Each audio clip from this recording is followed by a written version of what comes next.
Hello everyone दोस्तों, आज का वीडियो भी काफ़ी यूज़फुल होने वाला है। आज की वीडियो में हम जानने वाले हैं कि ये सेमी सर्कुलर आर्च आ रही है, इसमें कैलकुलेशन कैसे होगा। छोटे छोटे 2-3 फंडे हैं, उसको आपको क्लियर होना ज़रूरी है, जैसा कि मीन रेडियस का, मीन लेंथ का। बाकी की कहानी तो बहुत ज़्यादा सिंपल है, क्योंकि ब्रिक की क्वांटिटी कैसे कैलकुलेट करते हैं ये मैं आपको पहले बता दूँ। तो इस तरीके से सेमी बहुत अच्छी लगती है, बहुत ब्यूटीफुल लगती है। मैं तो चाहता हूँ कि आप सभी अपने कंस्ट्रक्शन में कहीं ना कहीं इसको इस्तेमाल करें, कहीं ना कहीं इसको अप्लाई करें। और जब उसकी क्वांटिटी कैलकुलेट करने की बात आती है तो जो मैं बात आपको बताने जा रहा हूँ उसको भी अप्लाई करें, उसको भी ध्यान में रखें, तो आपके लिए आसानी होगी।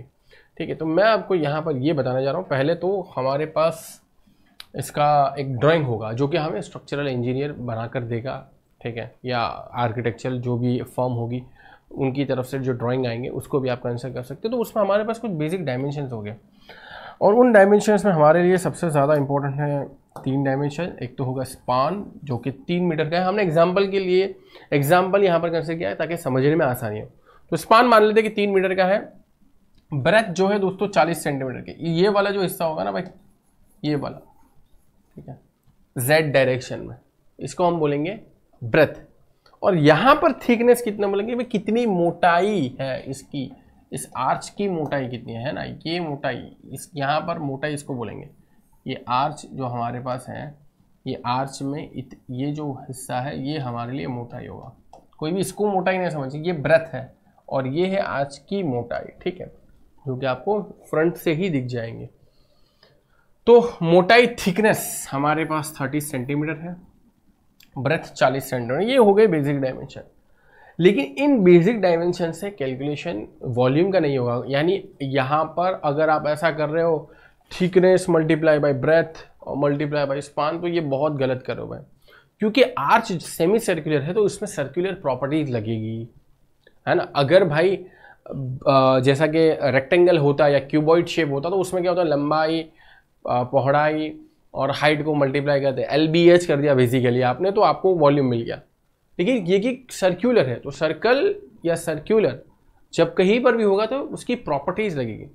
तो सर्कल की प्रॉपर्टी में बेसिक क्या होता है भाई, डायामीटर, रेडियस, फिर इसी तरीके से पेरीमीटर, है ना, पेरीमीटर हमारे इंपॉर्टेंट होता है। सेमी सर्कल है तो सर्कल का आधा एरिया हो जाएगा। अगर पेरीमीटर है तो जो पूरे सर्कल का पेरीमीटर था उसका भी आधा हो जाएगा, ठीक है। पूरे सर्कल का पेरीमीटर कितना होता है, 2πr, तो यहाँ पर आधा सर्कल है तो आधे सर्कल का पेरीमीटर कितना होगा, πr। लेकिन इंटरेस्टिंग बात यह है कि भाई हमारे पास रेडियस भी तो एक नहीं है। एक तो रेडियस होगा जिसको हम बोलेंगे भाई इंटरनल रेडियस, चलो तो ये तो हो गया हमारा इंटरनल रेडियस। और एक तो ये कि आर्च जहां पर खत्म हो रहा है, आप देख पा रहे हो कि आर्च जो है वो खत्म हो रहा है यहाँ पर थिकनेस को कंसिडर करने के साथ, तो ये हमारी एक्सटर्नल रेडियस हो गया, ये हमारा इंटरनल रेडियस हो गया। हमारे पास स्पान है, तो स्पान क्या होगा भाई, ये हमारे पास स्पान है जो कि इंटरनल टू इंटरनल है। तो स्पान का अगर मैं आधा कर दूं ना, स्पान यहाँ पर 3 मीटर है, 3 मीटर का अगर मैं आधा करूंगा ना तो मुझे जो वैल्यू मिलेगी, ऑब्वियस बात है, स्पान एक तरीके से यहाँ पर डायमीटर के फॉर्मेट में है, सर्कल के डायमीटर के फॉर्मेट में, तो डायमीटर का आधा करने से क्या मिलेगा, रेडियस। लेकिन क्योंकि स्पान इंटरनल टू इंटर है तो रेडियस भी मुझे कैसा मिलेगा, इंटरनल रेडियस मिलेगा। यानी जो ये आर है ना, ये आर, ये है 1.5 मीटर, लेकिन ये आर हमारे लिए यूजफुल नहीं है क्योंकि ये तो इंटरनल है। तो क्या सर हमारे लिए एक्सटर्नल यूजफुल है, नहीं, क्योंकि इसमें तो इंटरनल रेडियस। तो इसीलिए हमें मीन रेडियस निकालना पड़ेगा, जहां पर 2 रेडियस हो, एक बड़ा वाला रेडियस और एक छोटा वाला रेडियस। आप देख सकते हो ये हो गया बड़ा वाला रेडियस और ये हो गया छोटा वाला रेडियस, ये हो गया छोटा वाला रेडियस। तो जब कहीं पर भी बड़ा रेडियस और छोटा रेडियस होगा तो वहां पर हमें कैलकुलेशन के लिए मीन रेडियस निकालना होगा। मीन रेडियस यानी कि एवरेज, यार एक तरीके से समझ लो, एवरेज समझ लो एक तरीके से। अब मीन रेडियस कैसे मिलेगा हमें, बहुत सिंपल है। अगर एक्सटर्नल रेडियस अगर हम बात करें तो वो कैसे मिलता था, इंटरनल प्लस पूरी थिकनेस, है ना। यहां तक तो देखो इंटरनल रेडियस है, इसमें अगर मैं पूरी थिकनेस मिला दूंगा तो मुझे एक्सटर्नल मिल जाए।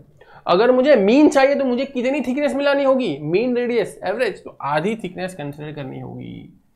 तो मेरा 1.5 मीटर इंटरनल रेडियस है, उसमें थिकनेस का आधा, थिकनेस कितना है भाई, 30 सेंटीमीटर।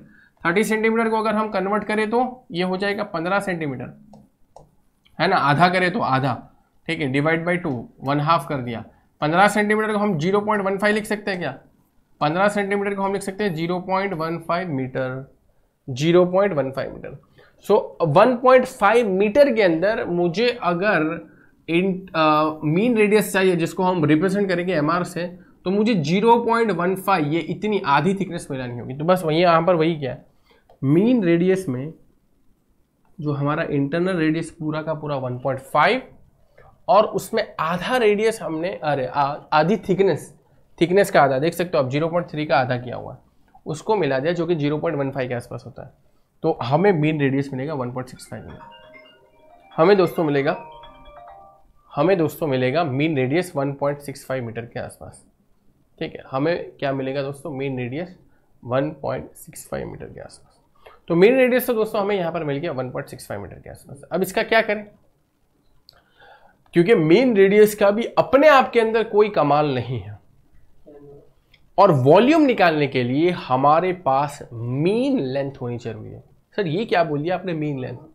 तो दोस्तों रेडियस तो क्या है, मतलब एक तरीके से अगर हम सेंटर से किसी पॉइंट तक, इसको हम बोलेंगे मीन रेडियस, सेंटर से यहां तक इसको हम बोलेंगे मीन रेडियस, सेंटर से यहां तक इसको हम बोलेंगे मीन रेडियस, सेंटर से यहां तक इसको हम बोलेंगे मीन रेडियस।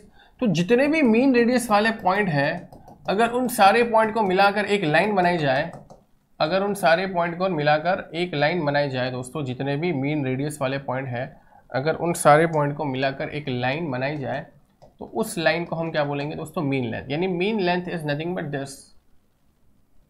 और दोस्तों ये भी तो सेमी सर्कुलर है मीन लेंथ, है ना।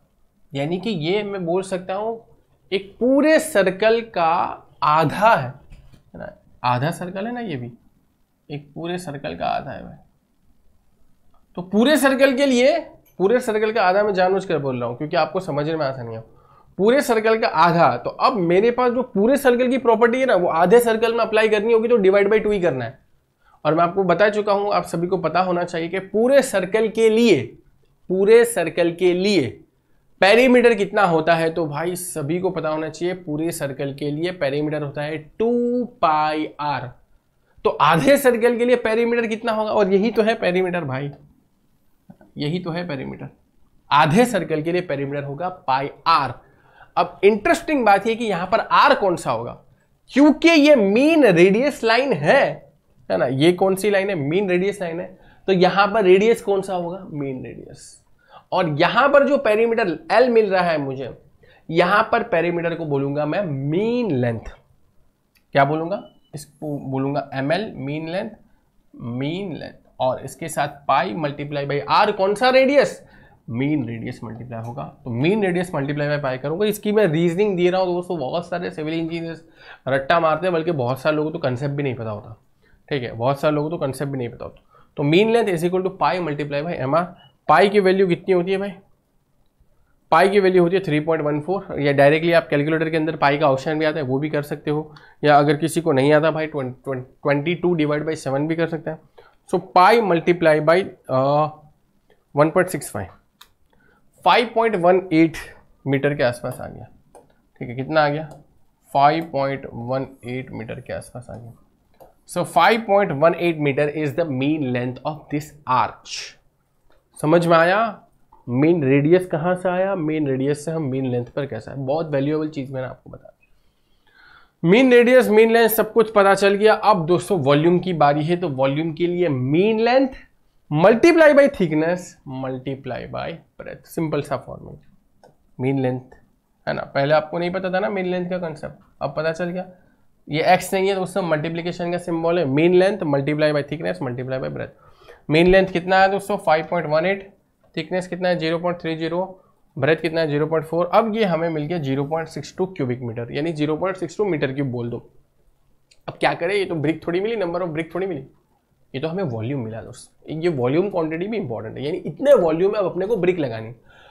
और दोस्तों मैंने ये ब्रिक के अंदर बहुत अच्छे से समझा दिया है। स्टैंडर्ड साइज ऑफ ब्रिक इस्तेमाल करते हो तो 1 मीटर क्यूब में 500 नंबर ऑफ ब्रिक आ सकती है। कितनी आ सकती है भाई, अच्छा ये विथ मोर्टार की बात कर रहा हूं मैं, क्योंकि देख सकते हो आप डायमेंशन 0.2, 0.1, 0.1। तो 1 मीटर क्यूब में स्टैंडर्ड साइज की 500 ब्रिक आ सकती है।